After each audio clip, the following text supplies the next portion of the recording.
आंघोळीसाठी वापरली जाणारी वस्तू. साबण. प्रकाश देणारा एक तारा.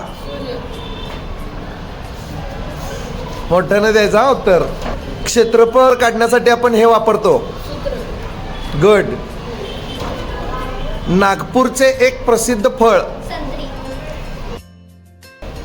मॅसेज साठी हिंदी शब्द. सेंड. हिंदी शब्द मॅसेज साठी. याचं उत्तर बघणारे लोक कॉमेंट करतील. आपण शिक्षकांना ह्या शब्दाने बोलवतो. सर. इडली सोबत आपण हे खातो. सांबार. हिने उत्तर दिलंय, तू पाठीमागं. रविवारी शाळेला असते ती. सुट्टी. गुड. रस्त्याला हिंदी भाषेतील शब्द. सडक. गुड. काश्मीरमध्ये पिकणारे एक फळ. चूक.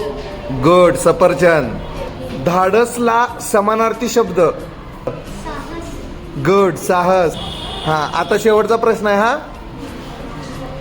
जो अवघड नसतो तो